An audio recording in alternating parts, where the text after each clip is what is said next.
ஒரு காட்டில் ஒரு நாள் அடைமழை பெய்து கொண்டிருந்தது. அப்பொழுது அந்த காட்டில் இருந்த ஒரு குரங்கு மழையில் நனைந்தவாறு ஒரு மரத்தடியில் ஒதுங்கி நின்றது. அந்த மரத்தில் பறவை ஒன்று கூடு கட்டி தன் குஞ்சுகளுடன் மழைக்கு நனையாது பாதுகாப்பாக உட்கார்ந்து கொண்டிருந்தது. மரத்தடியில் குரங்கு நனைந்து நிற்பதை பார்த்ததும் பறவைக்கு குரங்கின் மீது இரக்கம் வந்தது. மனம் பொறுக்காமல், குரங்கரே, என்னை பாரும், வெயிலும் மழையும் என்னையும் என் குஞ்சுகளையும் காப்பாற்றிக் கொள்ள கூடு கட்டியிருக்கிறேன். அதனால்தான் இந்த மழையிலும் நாங்கள் சந்தோஷமாக இருக்கிறோம். நீரும் இப்படி ஒரு பாதுகாப்பான கூடு செய்திருக்கலாமே. கூடு இருந்தால் நீர் இப்படி நனைய மாட்டீரல்லவா என்று புத்தி சொன்னது.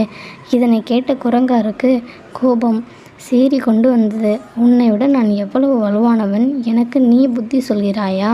இப்பொழுது உன்னையும் உன் குஞ்சுகளையும் என்ன செய்கிறேன் பார் என மரத்தில் விடுவிடுவென ஏறி பறவையின் கூட்டை பிரித்து எறிந்தது. பறவைக்கு அப்போதுதான் புரிந்தது, அறிவுரைகளை கூட அதை கேட்டு நடப்பவர்களுக்கு தான் சொல்ல வேண்டும் என்று. துஷ்டனுக்கு நல்லது செல்ல போய் தனக்கும் தன் குஞ்சுகளுக்கும் பாதுகாப்பாக இருந்த கூட்டை இழந்து நனைகிறோமே என மனம் வருந்தியது.